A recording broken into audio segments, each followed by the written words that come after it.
सांगड़ पूरे मुल्क जियां ज़िले सांगड़ में भी माज़ूरनि जे आलमी ॾींहं जे मौक़े ते रैली ऐं मुख़्तलिफ़ प्रोग्राम मुनक़द कया विया। रैली जो मक़सदु माज़ूर माण्हुनि जे हक़नि मसइलनि ऐं उन्हनि लाइ बराबरि मौक़ा मुहैया करण जी ज़रूरत बाबति आगाही पैदा करणु हुयो। डिप्टी डायरेक्टर एम्पावरमेंट खातो सरफराज़ हुसैन शेर समाजी अॻवान शुमाइला आरई ऐं ॿियनि रैली खे ख़िताब कंदे चयो त माज़ूर माण्हू समाज जो अहम हिसो आहिनि ऐं उन्हनि खे ज़िंदगी जे हर शोबे में मुकमल शिरकत जो हक़ मिलणु घुरिजे।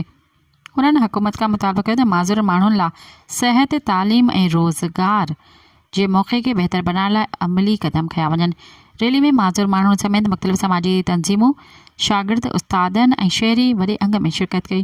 शिरकत कंदड़ प्लेकार्ड ऐं बैनर खणी रखिया हुआ जिन खे माज़ूर माण्हुनि जे हक़नि ऐं उन्हनि लाइ बहितर सहूलियतुनि जी फराहमी जा मुतालबा लिखियल हुआ। मज़ीद ख़बरनि ऐं तफ़सीलात लाइ विज़िट कयो असांजी वेबसाइट www.awamiNewsHD.com ऐं ॾिसंदा रहो अवामी न्यूज़ HD।